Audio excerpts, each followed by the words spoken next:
You'll want to go check out what's happening at the Oldest Profession podcast. They just started releasing new episodes and are doing really cool stuff. Caitlin Bailey has teamed up with historian Dr. Charlene Fletcher and a whole team at Old Pro Productions to make a 3-part series every month. And then, as a bonus, once a month, Dr. Fletcher hosts a panel.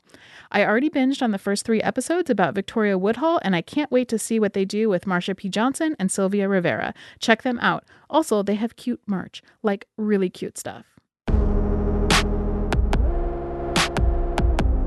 Welcome to the Peepshow podcast. News and stories from the sex industry. With Jessie and PJ Sage. Welcome back to another episode of the Peepshow podcast. Today we have an After Dark episode. Courtney Trouble and I talk to phone sex operator, dominatrix, and porn performer Lita Lecherous about the ins and outs of shooting porn, how she got into the biz, and why she loves playing with electricity.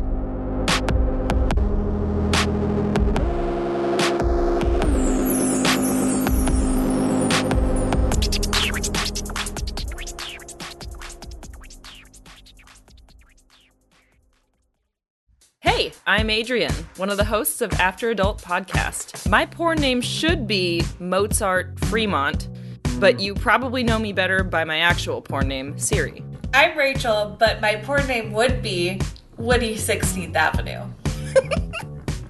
After Adult is a podcast about life and porn. I don't actually watch porn.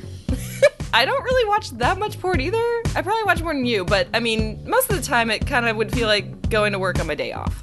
You 100% watch more than me, because I don't watch porn. Find us wherever you get your podcasts. Just search for After Adult. Or visit afteradult.com and follow us on Instagram at After Adult. Welcome back to another episode of the Peep Show podcast, After Dark episode. And we have Courtney Trouble, who's co-hosting with me, and Lita Lecherous, who's a dreamy Pisces and lifestyle hedonist with roots in professional domination and kinky phone sex. She began exploring her career in porn in early 2019. Currently, she creates a variety of clips focused on femdom, fetish, BDSM, and whatever else gets her off. Hobbies include collecting records, long bicycle rides, cooking, and John Waters films. So thank you, Lita. I'm really excited to talk to you and find out more about what you've been up to. Thanks. I'm excited that you both invited me onto the podcast. I just want to say at the top that I am also a dreamy Pisces. Oh my God. Pisces for Pisces is so special. We have to talk more. I didn't really realize that you guys were both Pisces, which is exciting to me because, well, okay, disclosure, you're both kind of like my best friends this year. As for Poe, we talk constantly all the time. You guys have been my pandemic buddies. I'm a Virgo, which is like the exact opposite on the astrology wheel, which means we are like perfect complements to each other. Yeah. Yeah. Like it's like almost like opposites attract, but like we really balance each other out. So I've always known that about Pisces. I didn't realize that I had surrounded myself with Pisces this year, but I guess that makes a lot of sense. And I love you both. Thank you, fishy friend. We had a really good friend that we used to hang out with and film with. And like, I don't say used to as if she's fallen off the planet, but like it's COVID and nobody contacts each other physically anymore. So she was also a Pisces, and PJ used to always joke that he was like surrounded by Pisces, by like emotional Pisces. Yeah, we're very emotional, very dreamy, romantic. Mm-hmm. Yeah, I feel like half the time I'm like in my own little planet. Yeah, I also think, it's funny, every time Pisces season comes around, I think a lot about how many sex working Pisces there are, and that totally makes sense to me. Why? As a Pisces, I feel like love and romance and sex, like it's just an interest. It's just it just like I'm so interested in it. I love the feelings and the emotions, and I love sharing that with people. So like with clients, because normally before COVID I see people in person, and so like it's like I get to get those vibes out and like create spaces with my clients where like Yeah. there's like Mm-hmm. touch and affection, and like I feel like you enter like a private little bubble for like the time you're together, and Yeah. I just Mm-hmm. love doing it. I love creating space and like making people feel good and like having like secret little romantic moments. Yeah, I have a similar feeling, and I also feel like phone sex makes a lot of sense because Pisces are like dreamy, and phone sex is some sort of alternate fantasy world that you can just like enter into that's totally separated from, I don't know, the laws of physics and any sort of Yes. like constraints that we have. And you know, I agree with what you're saying about in-person stuff too, but I think that there's something particularly fantasy about phone sex that lends that, you know, dreamy Pisces, it makes sense that they would be attracted to phone sex. I like having phone sex. A lot of what I do on the phone is like kinky fantasy, like, and that's what Mm-hmm. I love about it is because it can be anything, like anything you want, and Right. I started doing phone there's sex no when I was rules. professionally when I was 18 years old. We've had this conversation before. I Mm-hmm. used to, when I was a teenager, when I was like 15 years old, calling the like date lines because, like, Oh, did you really? yeah, because like quote unquote women could call in for free. Mm-hmm. And like back in the day, of course, there was no like Venmo or Cash App, so I didn't like make money from the dudes. But I just remember being like, "Oh, this could really come in handy later." So then when I was 18, the main fun I used to have was that I would plan to meet up with them and then I would never meet. I would just totally not show up. So I would just like Wait, send did I you would like send actually make random plans? guys from send random guys from the date lines because they're all local, you know, you call 1-800 whatever. And then, you know, I was just like, I'm clearly not going. And it's not like the Ghost World thing where like we went and stalked them. We didn't do that. Mm-hmm. We would just be like, yeah, you should meet us at the mall, and then just not go. Just not go. Just not show up. Yeah, just not show up. So basically, yeah, getting ready for that meet and greet lifestyle. What was the appeal? Some panty What was the drop-offs were soon to follow in my mid-20s. what I just sold a pair of panties the other day to a Night Flirt client, and he called me on Night Flirt and told me that they sit under his mat in his trunk or in his truck. So Oh my like God. he has them like underneath the floor mat, and so when he's alone in his car, he pulls them out. That's where they're hiding. My first guy, my most memorable panty guy, bought my panties and put them on a pillow, you know, Uh-huh. and then would hump the pillow. He put them on inside out and then would just hump Oh. the pillow. I want to sell more physical items. Mm-hmm. I've only Me sold a too. couple, but like my biggest control freak like fantasy is like having a panty client, like an edging kind of like client, someone Mm-hmm. who's really into like that kind of stuff. That's my jam right now. And like I send them my panties and I only want them to jerk off when they're like sniffing my panties and I want them to get like addicted. It would just be nice to have somebody who buys all of my old underwear. Like anytime I have one to get rid of, it's like, Yeah. hey, you, I'm ready. I'm ready to get rid of this. I want to do that too, or like any of them. I think it's fun to send them in the mail. Yeah, I don't want to throw them away. Like, oh my God, every time I throw away a pair of my own underwear, I'm just like, there goes $200 just down the drain. We're 50. I'm amendable. Yeah, so like I want to sell more physical items. I haven't explored that too much, but I know there's a way to do it. I have a whole bag. I save all my old like pantyhose and stockings and panties. The three of us should start a little like collective business where we advertise and ship, you Oh know. my God. It could be like the Peepshow panty sale, like a bake sale. Oh, that'd be cool. And then we could ask any guest that comes on, like, would you like to donate a pair of your panties? Oh my God, this is a good idea, actually. You should totally do that.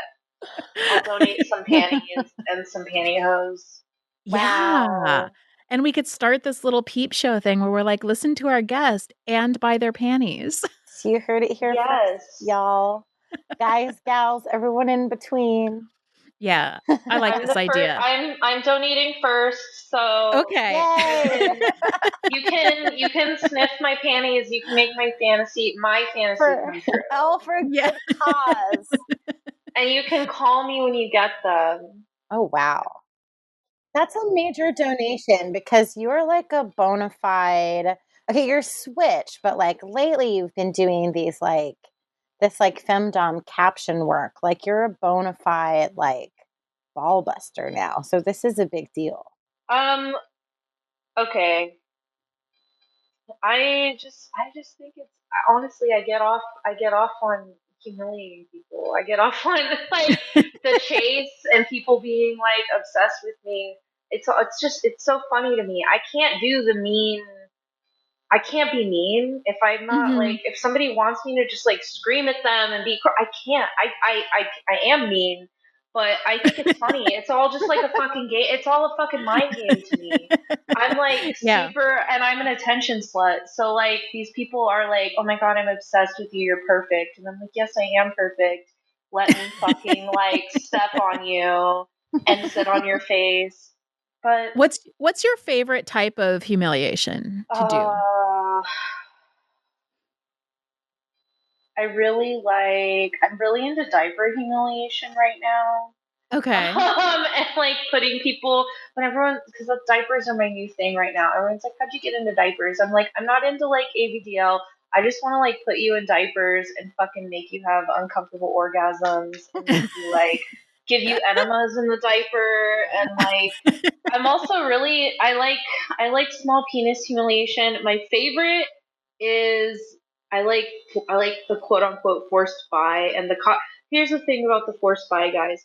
They all want to suck cock, but they want you to make them feel like you're making them do it. And I love forced bi humiliation and like gay humiliation, like because I fucking love it. I love That's so big on yeah. Night Flirt. I get a lot of forced by callers.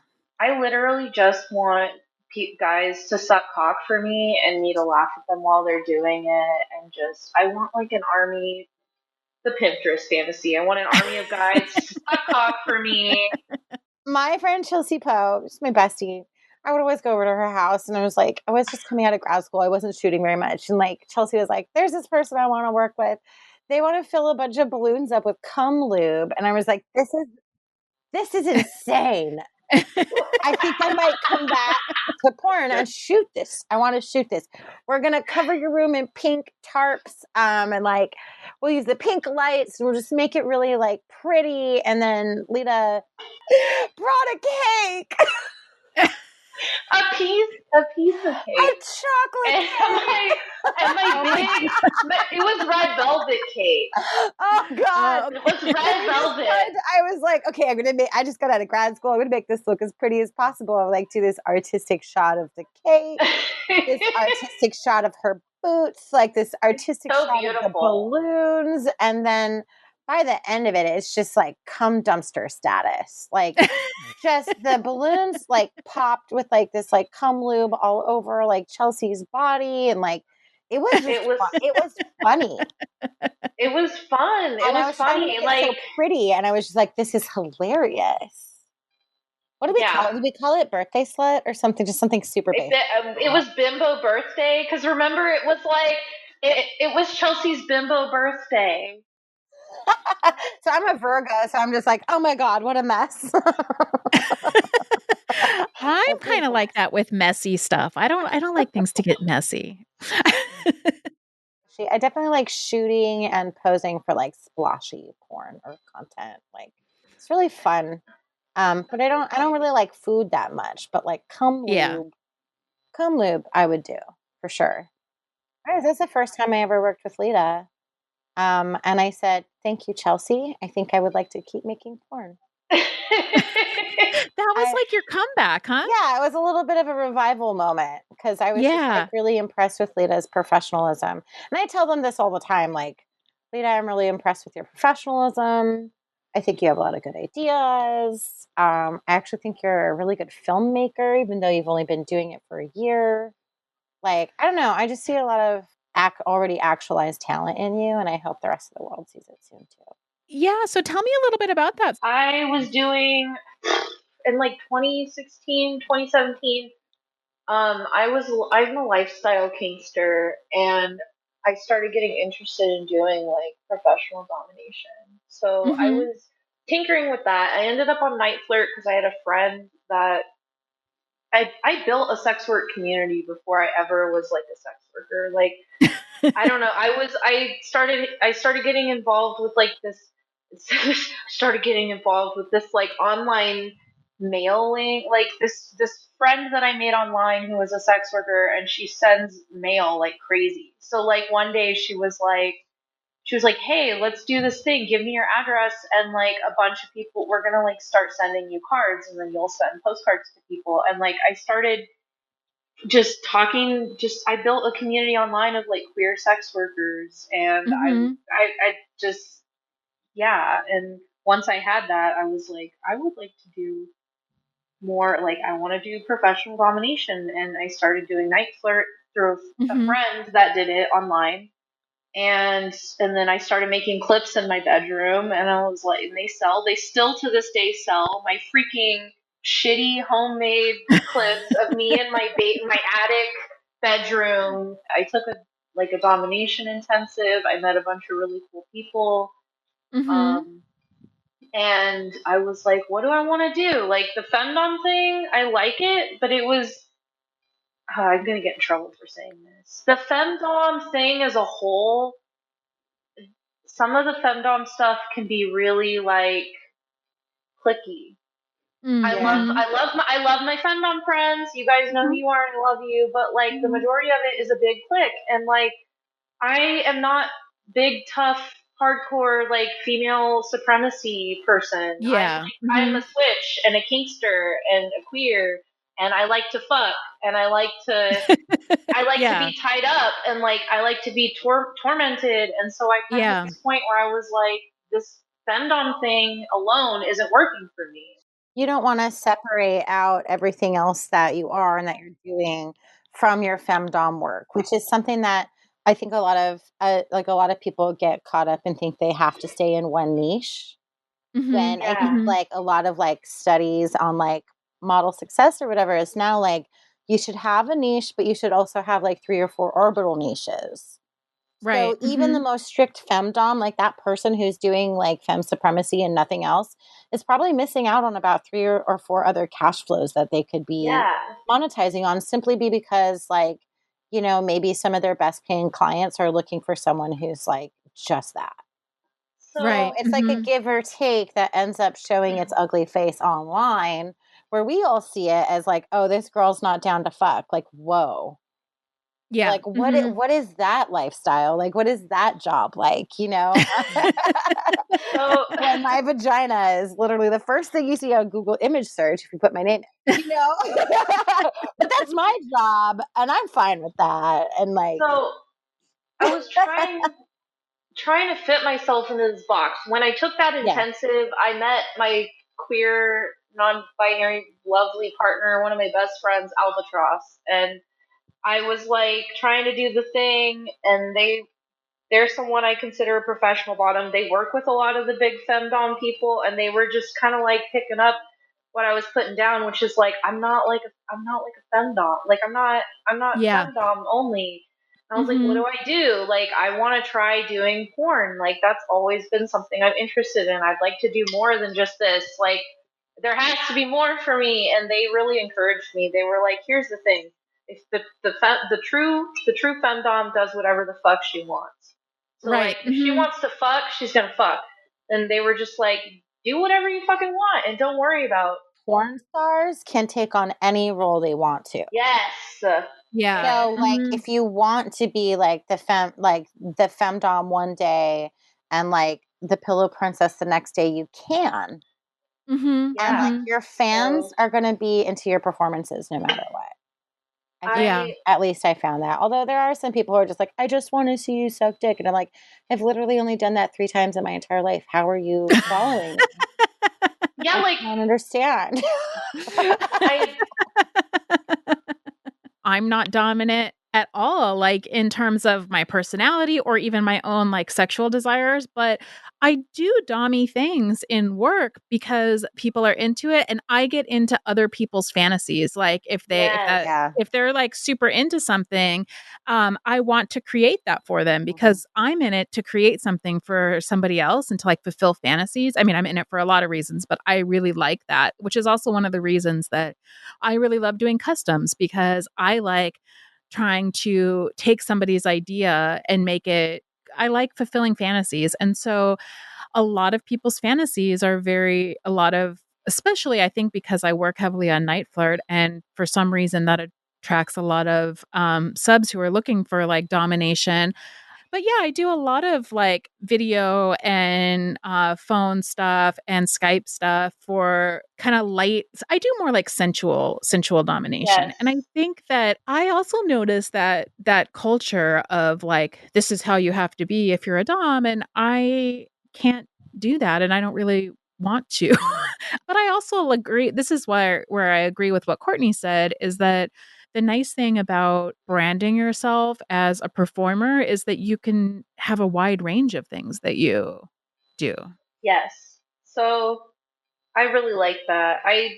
The first thing I did was Crash Pad, which is how I found. I don't know that I've ever told you this. That's how I found you in Chelsea. I did Crash Pad. My friend was like, "Let's do Crash Pad," and then like you can get an idea of doing like studio porn. Crash Pad is they will shoot. I think anybody that's queer that wants to have the professional porn experience, and Okay. Mm-hmm. they don't script you.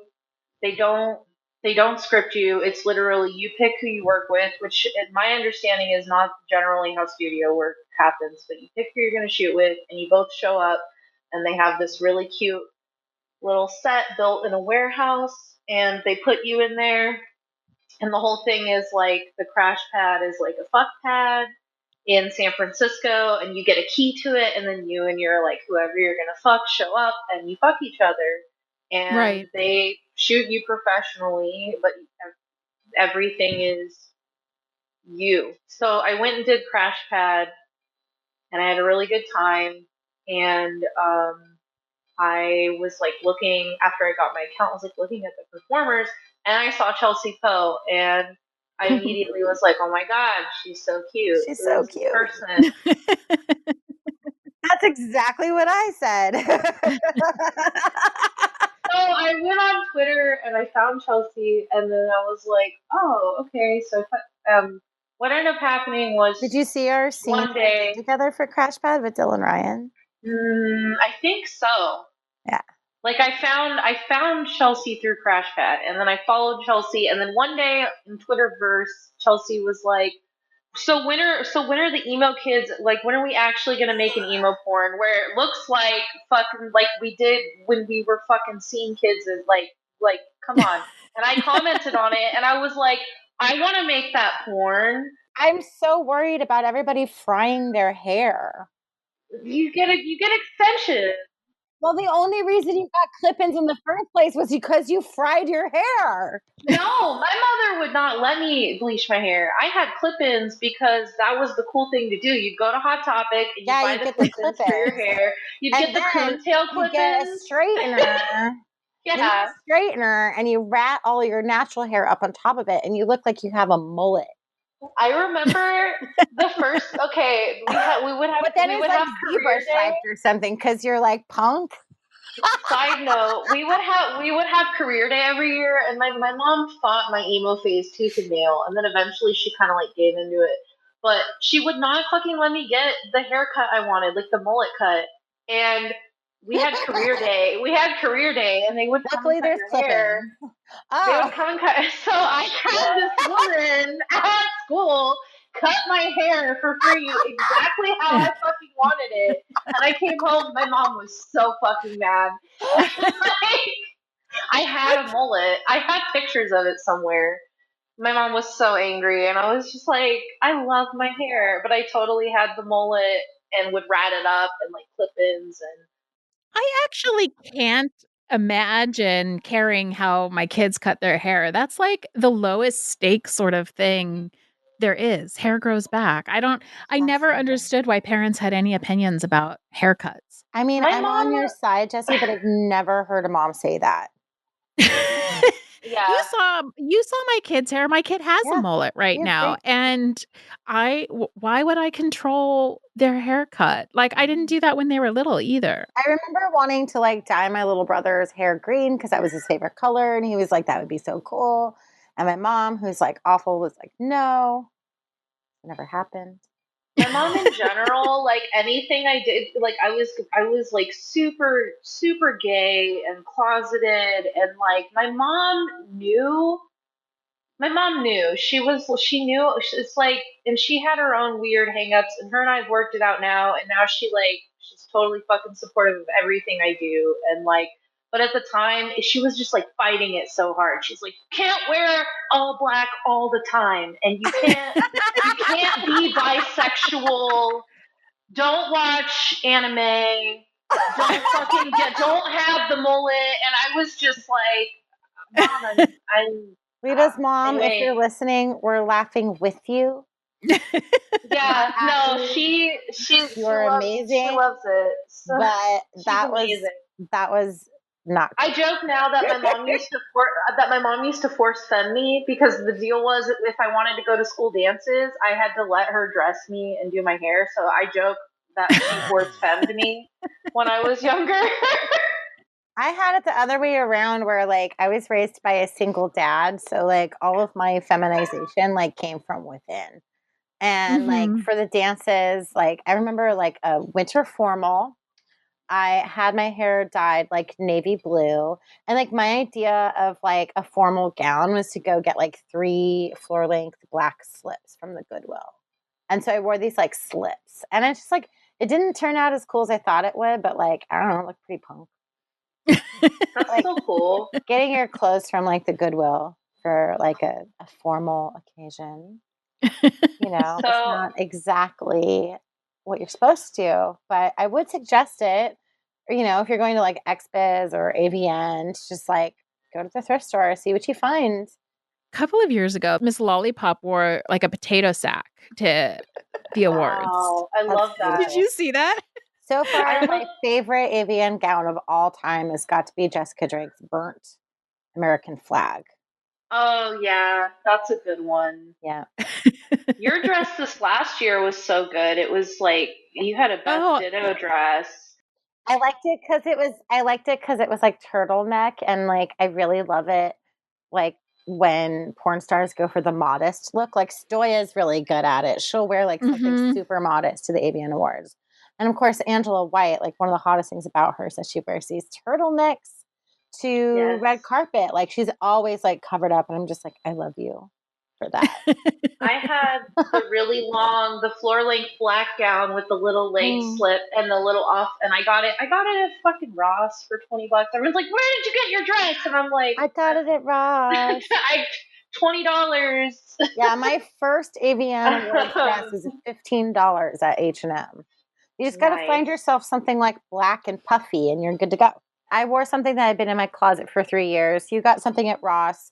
And Chelsea Poe, who was the third person at the AVN Awards with us this year, 2020, she got something from Rent the Runway, which wasn't like Dolce & Gabbana, but like it was still something pretty fancy. It was like beaded and gorgeous, and had like it was like black with like gold like beading. It was pretty. She does it right every year. It costs like $90 to do Rent the Runway, and then you get like a $500 dress. Yeah. Oh, do you rent a dress? You do, yeah. They send it to you in the mail, and then you send it back in the mail. Oh, that's awesome. I need to do that. You should try it. Yeah. They have all sizes. I think they do it for like accessories and shoes too. Yeah, like you can get a Chanel like bags handbag. and stuff. Yeah. Earrings. You can get your diamonds. Diamonds. Wow. God, when are we going to go to another award show, you guys? I don't know. I don't know. I want to so badly though, because I want to make content with other people, and it's like impossible to do that right now. Yeah, the first thing we're planning on doing is East Bay Brats. Like that's the only thing on my mind. That is the only thing on my mind. Tell us a little bit about what East Bay Brats is. Chelsea and I connected. We shot that hilarious scene Courtney was talking about earlier, and then from there, Courtney and Chelsea were they were like, okay, what are we doing next? And I was like, what do you mean, what are we doing? Like, you guys were like, what are we doing next, Lita? Like, what's going Probably on? like Chelsea really pushing everybody. It was awesome. No, it was great because I kind of was just like, I don't know, we shot this birthday cake scene, and now like apparently Chelsea put it in a movie, Chelsea Submits, which was all kinky, her submitting to I think three different doms or tops, tops, and then beyond that, you guys were kind of like, what are we doing next? And I was like, oh, there's more. Like, we're gonna do more. Okay. So at the time, I was shooting. I was working a lot at Blackthorn Dungeon, which is a really nice, like gothy such a dungeon house dungeon in Oakland. Shout out to Jezebel. She's building in the basement now, which is where we want to shoot. This place is like one of these beautiful East Bay craftsmen, like, or Victorian multi-level homes with like a carriage house in the back. Yeah. And like all this gardening is like gorgeous. And then there's got to be like 12 different places where you could actually shoot. Yeah. Like there's like a religious themed room, a medical style room, like a kitchen that's like fully stocked. There's 2 kitchens that are fully stocked. So like it's basically a built-in filmmaking house as well. Because everything that's you would neat. possibly need for a green room. There's multiple showers. Like there's showers you can shoot in. Plus there's like showers that are like accessible with like handlebars and stuff. There's like, I don't know, like 12 bedrooms. I session a lot there because Jezebel she rents out to like pro doms. She rents out to everyone, but she rents out to pro doms, and then they use it a lot for kink community, which is how I found it. I was like, okay, well, the next thing we're gonna do, like, why don't we just rent Blackthorn for like 4 or 5 hours, and we'll do like some tradition, like some dungeon stuff, like some traditional looking BDSM stuff. Like they have, bondage, and so we actually shot at the first one that we shot was at Sacred Muse, which was the back of the carriage house in the back of Blackthorn. And we all wore latex, like black latex. And I remember showing up, and I was like, cool, we're going to do it up. Like, I got this violent wand. I bought like a bunch of electrical attachments. I was like, let's do some electricity. Let's do some bondage and just like freestyle it. And Courtney ran with it and was like, let's make it look like super scary. Like, super like ominous, like Blair Witch Project, like, and you'll be you'll be like the mistress and like leading it all, and we'll the supreme. We shot until like 1 a.m, and then the next day I got up and went on a train and did my first hardcore BDSM shit. So it was like East Bay Brats, and then entire career 360 like flip around, like so like That's I showed up and Courtney was like, okay, you're the mistress in charge. What are we doing? And I was like, oh, fuck. Okay. So, like, we all, I was like, well, I don't think it was entirely like that, but I was just you literally were like, you're the supreme. You're the, so we did. I offered myself up to be the first victim, though, at least. Now is a good time to hit the pause button and head over to our Patreon at patreon.com/peepshowpodcast. Even $1 a month shows us that you care and want to see Peep Show continue to thrive. Also, you can help increase our reach with a review on iTunes.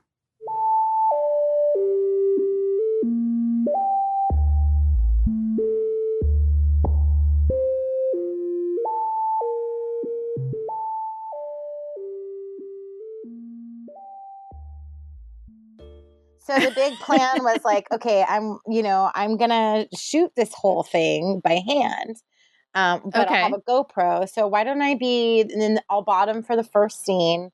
Let's make it kind of a good one. And then, I'll just get behind the camera, and then my presence will be felt. And then we can, and I can, we can fill out this movie without me. It'll be fine.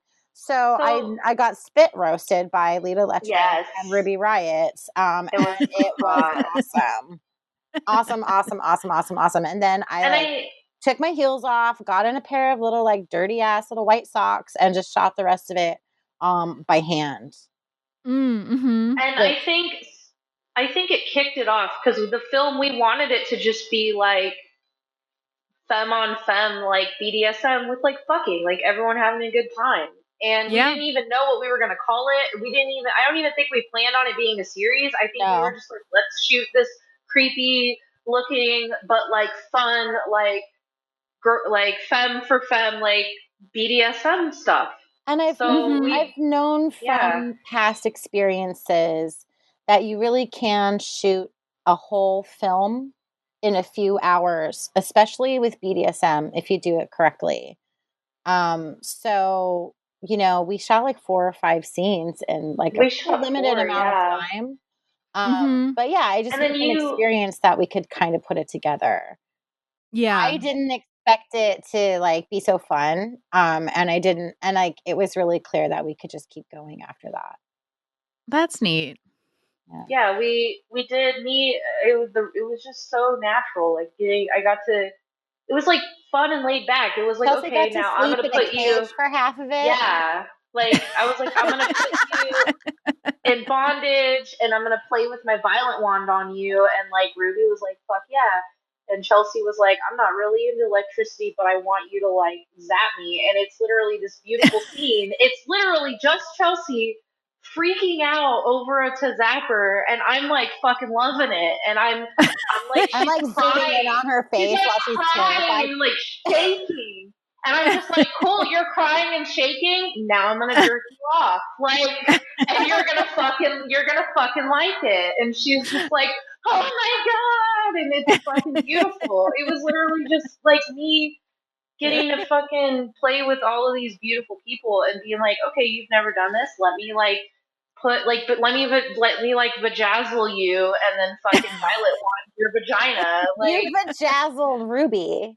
I vajazzled Ruby. So like the thing about the violet wand's cool. Like you can make your own electrode attachments, and you can. I got a I forget what contact cable. So like you hook the violet wand up to this cable, and you put it really like against your skin, and then the current runs through your body. So like if somebody has piercings or like foil back stickers. I had these little rhinestones. I did like research because I was like, I so pretty. love electricity. They were I used to have a waxer who would vajazzle me, but not for the purpose of electricity. But she was just like, "Oh, this is the new thing. You should do it." And so I did vajazzling for a little while.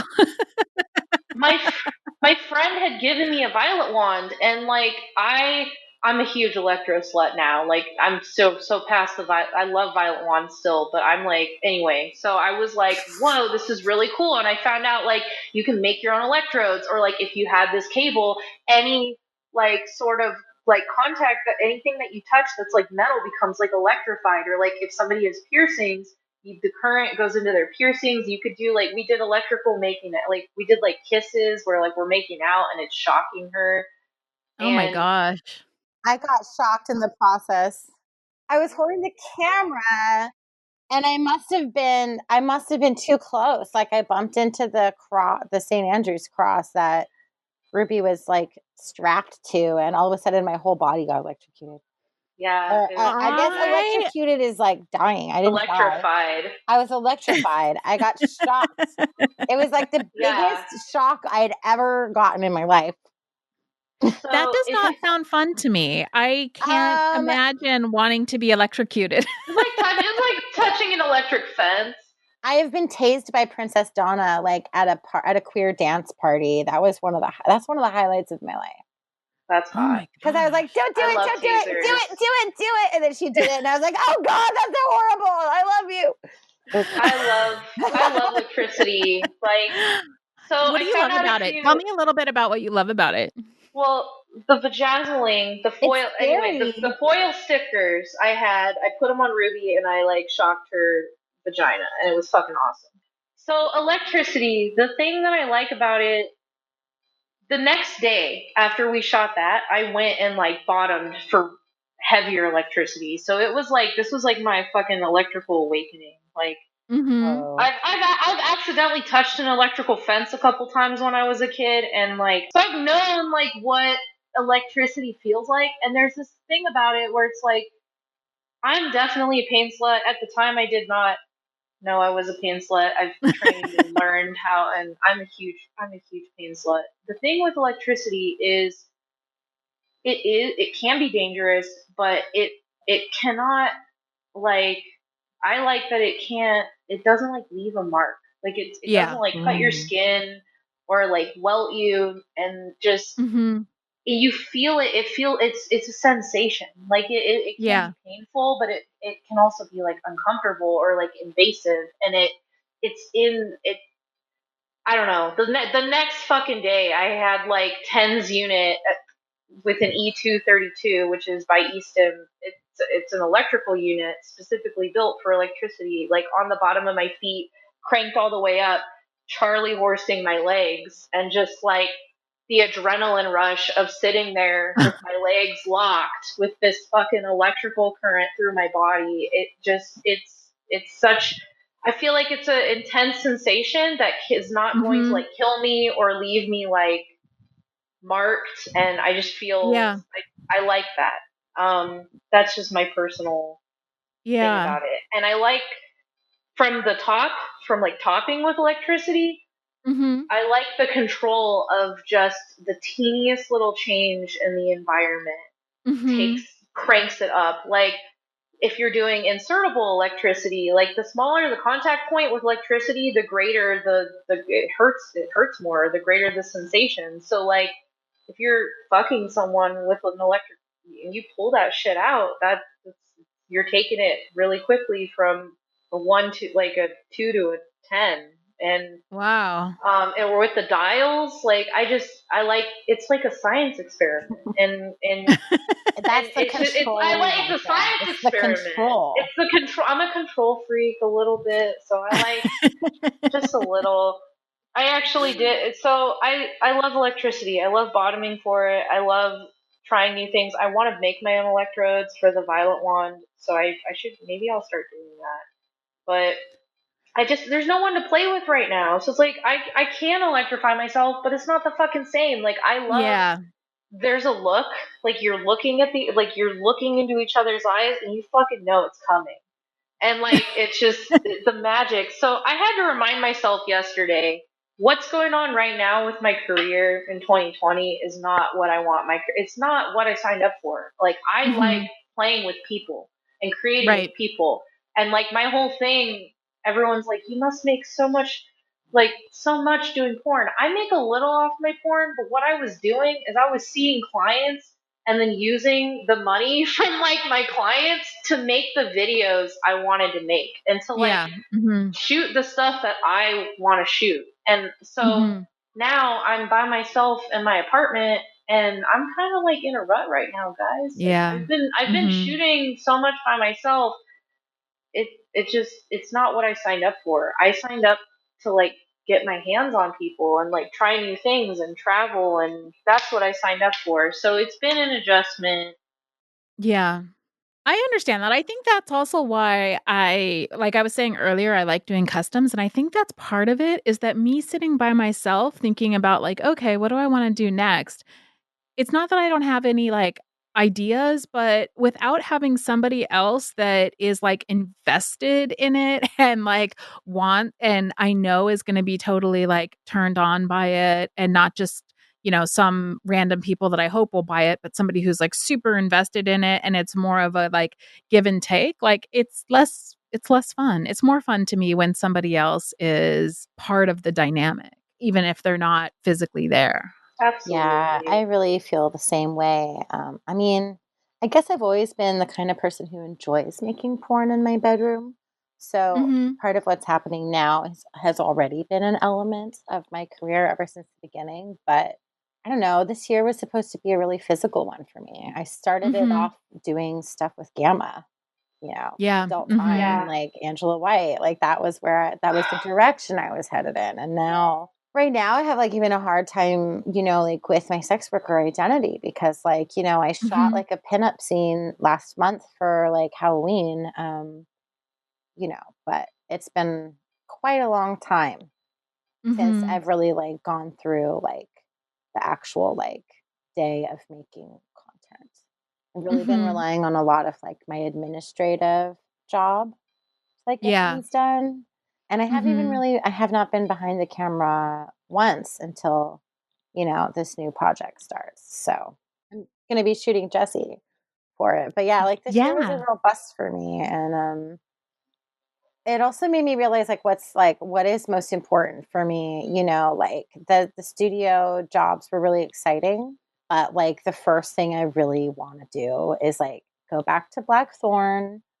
I know it's kind of cheesy, but like the making it scary thing felt important to me after like a lot of like queer porn TVs scenes or like Trouble films. Kinky stuff is like shot in like a bubblegum pink bedroom. Like a lot of what I've made in the BDSM realm has been like kind of like sex positive, like super well lit, like domestic bliss kind of BDSM. Yeah. Which I think is very important to represent because it's not the norm. So even though like we went, I was like, I do kind of want to make some cheesy goth lesbian BDSM porn in a dungeon. Like this feels like classic. I have to try this.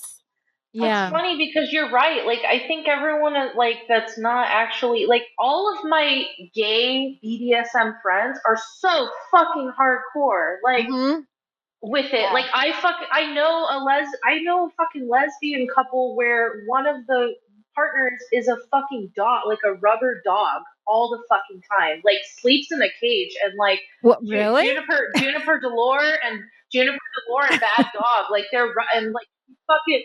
Juniper fucking they wail on fucking Bad Dog and like leave them with like what like shit. That's how like this is the queer community. Queer BDSM is so hardcore and like it's like it's literally just like fucking step on me until I can't breathe anymore. Like that's how like queer bottoms are. Yep, like as close to death as possible without killing me, please. Yeah.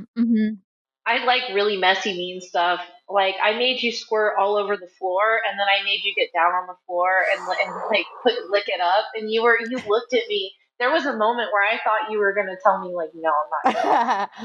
I don't back down. You looked me in the eyes, and you literally, please, Mr. Snow. And I said, I want you fucking do it. I really didn't want to do it. Did that shit. I really didn't want to do it. But you did it anyway. You could have said no. Because absolutely, no. Because that's what you do in that situation. And the cameras were rolling. I was like, as long as the camera is actually getting footage of my mouth on this floor, you're fine. So that's my top style is I want you to be uncomfortable and I want you to do something that's like you're like, no, I don't want to do like consensually. And if I'm in a brat role, like in that situation where I was supposed to be cleaning the kitchen and I was intentionally doing a terrible job at cleaning the kitchen, I am asking to get my ass kicked. I'm asking for like the most humiliating, fucked up, abusive situation you could come up with. I really am. And I'm like, maybe other brats can attest to this. This is my brat identity is I want to misbehave. So the thing and I want you to try and tame me. In that scene, you were like, think like abusive girlfriend. Like you're my girlfriend, and we live in a DS dynamic, and I need you to like punish me. So we shot that, and then Courtney's like, cool, I'm gonna put these two scenes together, and like we're gonna do it like you're my mean girlfriend, and it's like domestic. You were like abusive, mean girlfriend, and I was like, okay. And then we put it out as Lita Loves Trouble. And it was like perfect because it was like we were like, what are we gonna call it? And you were like, Lita Loves Trouble, and because you always joke that you want to do In Trouble. Yeah, which is like people fucking you. Well, my next movie. Ooh, I get to plug something. My next film is Sin Loves Trouble. Which is 2.5 hours of everything that Sin and I have done together. So you, Lita, are in it because we did that foursome scene. It literally was like friends fucking. Like really there was a point, and there was a point where it was so special for me and you because you were like, I was like, oh, my big. We joke like you're my big brother. I was like, my big brother's like showing me the porn ropes. Here, And why like, don't you and experience then Sin and Drake? yeah, it was so hot, and like And I didn't really feel, I kind of only wanted to mess with the girls. So there was like moments where like Drake and I just like high-fived each other. the best It's still part. a very queer scene because like I'm just all about like Sin and Lita through the whole thing, and like At this point, I had never seen your toppy side. So normally, I guess when you, I had never, when I'm usually topping you whenever we've shot. And now that I think about it. And so, like, this was more like when I was sitting on Sin's face and you fucking had me by the hair and you were, like, whispering, like, the most fucking, like, stuff toppy that you shit in my shouldn't ear. hear. Like it wasn't Stuff that for the you, camera. yes. It wasn't for the camera. It This was is not the private. first time I've done I'm that. not even gonna repeat it right now Yep. because you know what you said.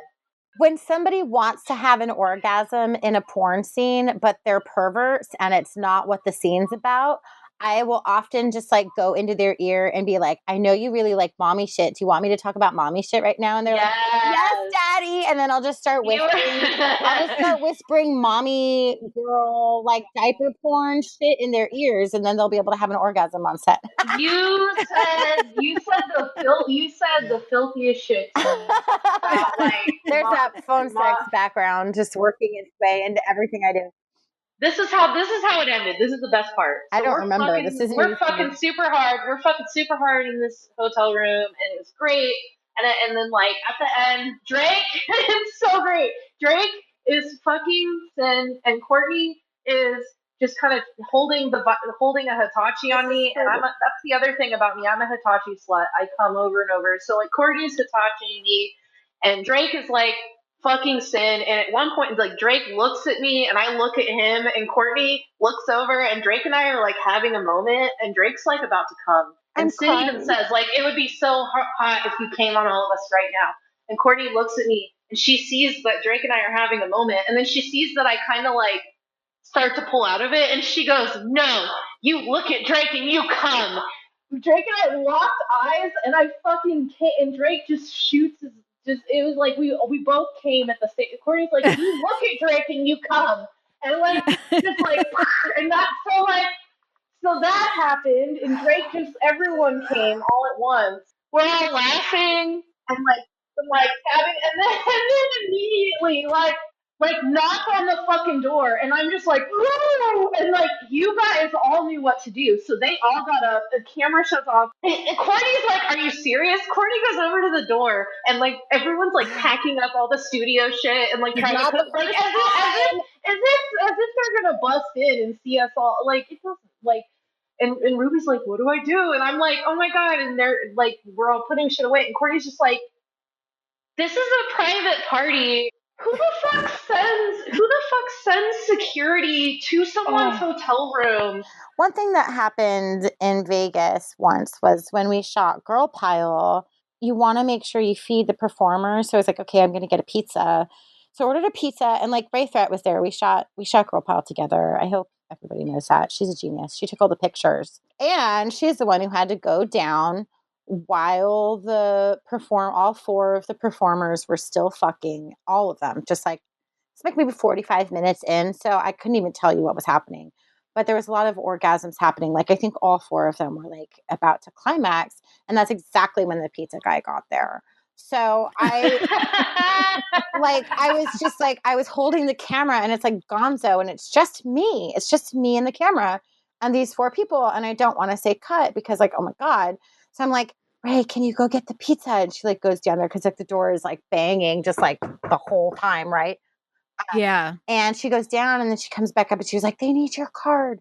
Oh my fucking God. So I just like what I ended up doing is like putting the camera down on the shelf, just like pointing at the performers. Oh, And I went down and I signed the receipt for the pizza and I put it down and like walked back up the stairs because it was like this really shitty hotel. But it was a 2-story suite for some reason. Huh. Okay. Alexis Park just gnarly. There was like ants everywhere. It was like one of the worst hotels I've ever stayed in. But it was a 2-story hotel room with a hot tub. So I was like, oh, this will be great. It was not great. But either way, I put the pizza down, walked back up the stairs to the second story. Of course, there's no doors in between the front door and the bed. So it's just like, whatever, you got it. And picked back up the camera and kept shooting. And in the final piece, I don't edit anything out because their sex was just so beautiful. And as I was watching it, I was just like, I can't touch this. There's nothing to cut.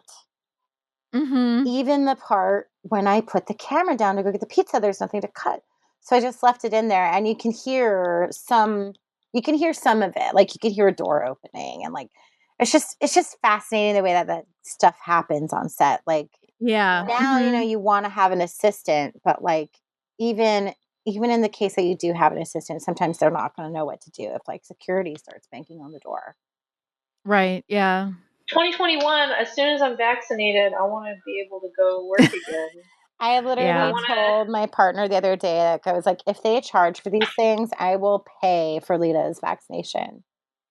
Literally, I'm like, East Bay Brads again, probably. I'm ready to get vaccinated. There's so many things I want to do. I want to do crazy shit. I can't do it. So I'm just trying to be patient, trying to remind myself, like, because I feel like I'm in a rut right now, and I'm doing okay. Bills are paid. I'm doing okay, but I just keep reminding myself, like, this is not what my career is meant to look at. I'm not the person that stays at home and like does night flirt 24/7 and like makes clips from, like, I don't want to make like a bunch of little clips all the time. I want to shoot really crazy shit and then space it out, and then in between like do femdom sessions. Yeah. The stuff that I like doing with people. Yeah, there'll be a time soon where we can all like leave our house again and work with other people again. Lusting for the dungeon. Yeah, Jessie, we should hook up at some point. The night flirt. Yeah, I'm just on the other side of the country, but I do come to AVN and to XBiz, so. I can't believe I'd never met you before Courtney started working. We really, like, I saw PJ on the floor at the AVN convention when we were signing for AVN Stars. And if we had left the signing, we could have gone and said hi to Jessie, because Jessie was shooting in a hotel room at the time. I did so many shoots at AVN this year that honestly, I don't even know if... I did go to the floor because I worked the AVN or the Minivids booth one day. But like the first day I got there, I worked the Minivids booth. And then other than that, I was hardly there because I had like 2 or 3 shoots a day like set up. So I was just busy. Yeah. Yep. Yeah, it's hard to juggle. I need to make more time for the floor next time I go. I shot the entire AVN, and then in between we worked the Minivids booth. And then that was it for me. I was like, I'm done. This episode was a real treat to our fans. I hope so. I don't know what this episode was. I feel like I rambled. Oh, you were great. We're going to do a little FaceTime session sometime this week, just as like a little video bonus. You can give us a tour of your green screen. Yeah, that would be cool. Oh my God. Let's do it. Jessie, I love doing After Dark with you. Thank you for inviting me. You're welcome. Third time's a real charm. Let's go around and say Lita, where can people find you? Pornhub. No. Pornhub. People can find me on Twitter at Miss MISSX Lita LITA. You can just Google my name, Lita Lecherous, LitaLecherous.com. I'm all over. Night flirt, if you want to call me, and I'll show you my phone sex voice. Wait, this isn't your phone sex voice? Do you have a different phone sex voice? Oh, this is a whole episode on the phone. Yeah. My friend says that my voice changes. Mine does too. Jessie, does yours? I feel like if we called you on their phone sex line, it would be... It happens in the moment. It would be you. It would be Jessie. Yeah, I think that I talk slower and more like seductively. Yes. Well, and it's but I often tend to just start off like myself, and then if I sense that like they want things to get sexier but don't know how to ask for it, then what I do is I'll just, whatever we're talking about, I'll start drawing my words out slower. And it kind of sets the tone to slow things down and shift the conversation. So I think I do that, but I'm sure I do, but it's subconscious. I don't know. It's like, how do you turn a regular, like in a face-to-face interaction, how do you turn something from just, a regular interaction into a sexual interaction? It's kind of a subconscious thing. I think the same thing happens in phone sex. Mm-hmm. I agree. I have a hard time turning it off and on unless it's in the moment. Yeah. Somebody asked me when I did an interview one time to say something with a sexy phone sex voice. And I was like, I can't do that. It's so contextual. I can't just turn something on like that. Yeah. Note to podcast hosts, don't ask for our phone sex voice. It's a really awkward question. Yeah. Especially the guys. Yeah. So, so that's where we could find you. Courtney, where could we find you? Here at Peepshow After Dark, which is a truly special experience for me. So, if you don't want to hear my voice, you can follow me on Twitter at Courtney Trouble, or check out x.courtneytrouble.com to check out my virtual private experience. You have a good voice. I'm sure people would like to hear your voice. I have a lot of different characters in my life. Do you? Yeah. Yeah. But I also started phone sex when I was 18 years old. So so you kind of developed that over time. Yeah. Thank you for joining us today and for telling us about your work.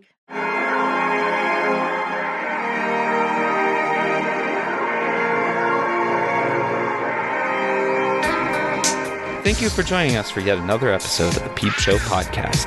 I'm PJ Sage, and you can find me on Twitter at PeachSage. And I'm Jessie Sage, and you can find me on Twitter at sapiotextual or at jessiesage.com. We would like to remind you that we have a Patreon account and would appreciate your support. Please visit patreon.com/peepshowpodcast. Our music is courtesy of Joe Kennedy. The show was produced by Jessie and PJ Sage. Signing off. Have a great week.